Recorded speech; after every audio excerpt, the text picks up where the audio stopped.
Shalom Bapak Ibu dalam Tuhan, saya mengucapkan selamat hari Natal dan juga tahun baru.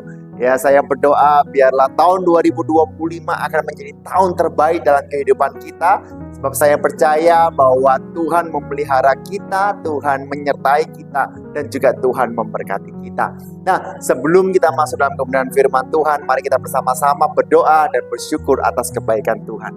Tuhan, kami naikkan syukur di hadapan-Mu Tuhan, sebab Engkau baik, bahwasanya untuk selama-lamanya kasih setiamu Tuhan. Kalau hari ini kami dapat kembali merenungkan kebenaran firman-Mu, kami percaya Tuhan, itu semua karena penyertaan-Mu Tuhan. Dan kami sadar kalau tahun 2024 Engkau tolong kami, maka tahun 2025 Engkau pun akan menolong kami, bahkan sampai selama-lamanya Engkau akan menolong kami.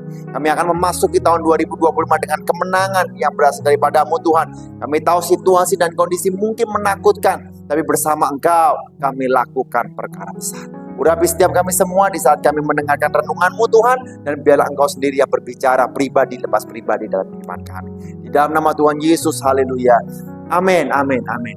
Bapak dalam Tuhan, tahun 2025 Gereja GB Keluarga Allah Blessing memiliki tema tahun penggenapan janji Tuhan. Ya, tahun penggenapan janji Tuhan yang diambil dari Bilangan 23. Nah, yang dikatakan bahwa ia bukan manusia sehingga ia berdusta. Ia bukan anak manusia sehingga ia menyesal. Mana mungkin kalau ia berjanji tidak ditepati. Kalau kita hari ini ada, bahkan kalau kita hari ini mendengarkan firman Tuhan sampai ke menit sekian, mungkin 2-3 menit yang udah jalan, saya percaya karena kita tetap memegang janji Tuhan.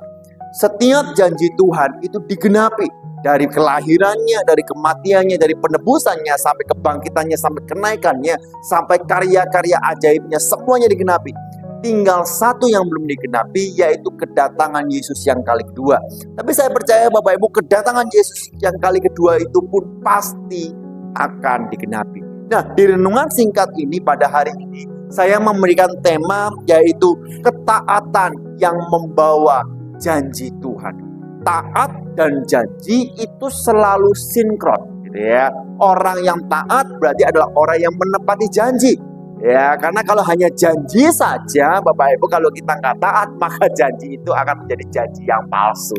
Ya, karena itu kita tidak bisa mengharapkan janji kepada manusia. Kenapa? Karena banyak manusia tidak taat. Tetapi Yesus berjanji, ya, bahwa ia menyertai kita. Yesus berjanji bahwa ia mati di atas kayu salib untuk setiap kita, untuk menebus kita. Nah, janji yang ia beritakan untuk setiap kita semua disertai dengan ketaatan. Karena itu janjinya tidak akan berubah. Nah, hari ini yuk kita belajar tentang ketaatan. Kata taat ya mau dibalik menjadi taat, dibalik lagi menjadi taat. Taat adalah taat. Dan kalau kita taat, saya percaya Dia Tuhan yang setia, yang akan menjawab setiap janji kita. Janji yang Tuhan berikan, saya mohon maaf. Nah, Bapak Ibu Tuhan, hari ini saya ambil dari sebuah tokoh yang sangat terkenal, yaitu Abraham. Kejadian 17 ayat yang pertama berkata seperti ini. Ketika Abraham berumur 99 tahun. Ya, ketika Abraham berumur 99 tahun.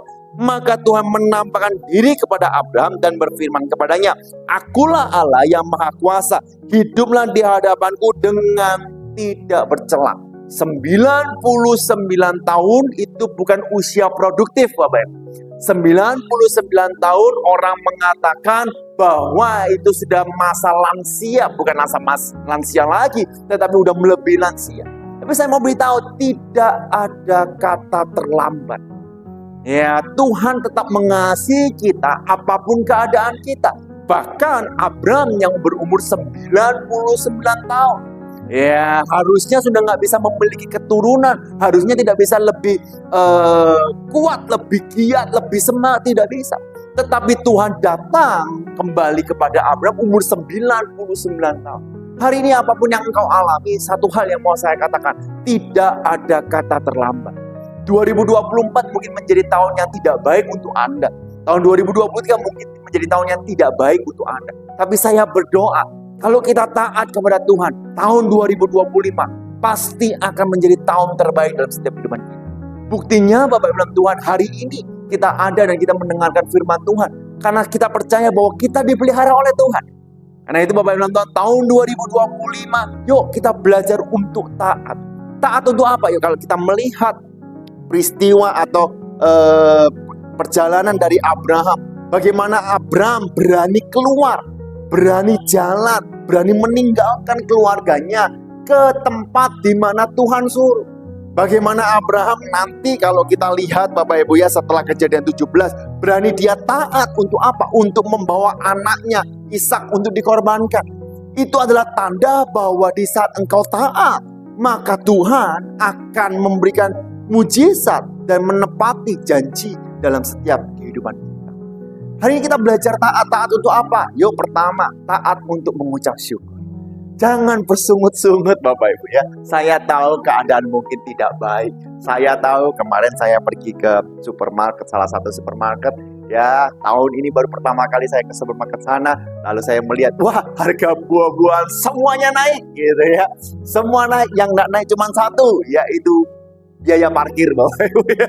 Tetapi semuanya naik gitu ya. Wah, pada saat saya mau beli ini. Lalu saya bayar, lah kok bengkak? Lalu saya cek notanya, oh iya, rupanya semua barang naik. Saya juga punya teman ya yang memiliki usaha pabrik telur gitu ya, pabrik tempat telur. Nah kemarin saya tanya, gimana keadaanmu? Ya kalau namanya pembeli sih ada, tetapi nggak seperti biasa-biasanya. Artinya ekonomi sedang tidak baik-baik saja. Tapi saya percaya Bapak Ibu, meskipun ekonomi tidak baik-baik saja, kalau kita hari ini ada itu loh, itu semua karena penyertaan Tuhan. Karena itu taatlah untuk apa? Untuk percaya dan berharap kepada Dia. Jangan putus asa. Ya, jangan mengasihani diri sendiri. Percayalah, bersama Yesus kita lakukan perkara besar. Lalu poin yang kedua yang mau saya sampaikan, Kejadian 17 ayat 2 dikatakan, aku akan mengadakan perjanjian antara aku dan engkau. Aku akan membuat engkau sangat banyak. Lalu sujudlah Abram, dan Allah berfirman kepadanya. Ada kata-kata di ayat yang ketiga, lalu sujudlah Abram. Artinya apa? Bukan hanya taat, tetapi mau menikmati proses, mau menikmati tekanan yang ada, dan terus berharap kepada Tuhan. Tadi saya sudah sampaikan mengenai kepercayaan. Ya, nah pertanyaannya Bapak Ibu, jangan sampai di saat kita menghadapi masalah, kita justru undur daripada Tuhan. Wah, itu kesalahan yang besar. Justru semakin banyak masalah, semakin kita cinta Tuhan dan semakin kita dekat Tuhan. Semakin kita diberkati. Bukan berarti kalau kita diberkati kita undur. Semakin kita diberkati, semakin kita datang kepada Dia. Itulah yang terpenting. Kadang orang susah untuk datang kepada Tuhan itu mudah. Tetapi di saat ia udah diberkati, datang kepada Tuhan, ya itu justru susah. Kalau engkau diberkati hari ini, percayalah Bapak Ibu, itu semua berkat yang asalnya daripada Tuhan. Lalu yang terakhir dikatakan seperti ini, ayat yang kelima. Karena itu namamu bukan lagi Abram, melainkan Abraham. Karena engkau telah kutetapkan menjadi bapa sejumlah besar bangsa. Karena itu namamu bukanlah lagi Abram, melainkan Abraham. Ada perubahan posisi, ada perubahan identitas. Tuhan firman Allah berkata, Rasul Paulus berkata bahwa di saat engkau percaya kepada Kristus, maka engkau adalah ciptaan yang baru. Engkau melangkah bukan hanya sebagai seorang manusia atau Yosua, tetapi engkau adalah anak Allah. Engkau adalah biji mata Tuhan. Melangkahlah seperti orang yang diberkati Tuhan. Melangkahlah seperti orang yang diurapi Tuhan. Tapi ingat, kembali lagi, engkau tetap harus taat. Dan kalau engkau percaya bahwa engkau sudah menerima janji-janji Tuhan, ya, maka engkau dapat menikmati, ya, di tengah kondisi yang begitu menakutkan, engkau masih bisa menikmati bahwa berkat Tuhan masih tersedia. Karena itu Bapak Ibu dalam Tuhan, di renungan yang singkat ini, kita hanya belajar satu kata sederhana. Taatlah untuk percaya, taatlah untuk bersyukur, taatlah untuk berdoa, taatlah untuk beribadah, taatlah untuk membangun hubungan dengan orang lain, taatlah untuk mengenalkan Yesus, taatlah untuk apa? Untuk menabur, untuk berbagi kepada sesama kita. Taatlah untuk apa? Untuk memuliakan nama Tuhan. Dan ingat, taatlah untuk memberitakan Injil. Tuhan Yesus berkata, Tuhan, aku berdoa untuk setiap mereka, apapun yang mereka alami pada hari-hari. Hamba-Mu berdoa dan Hamba-Mu percaya Tuhan bahwa tahun ini adalah tahun penggenapan janji-Mu, dan janji-Mu sudah digenapi dalam setiap kehidupan kami semua. Yang sakit disembuhkan, yang lemah dikuatkan, yang mengalami tekanan dibebaskan di dalam nama Tuhan Yesus. Haleluya. Amin. Tuhan Yesus memberkati.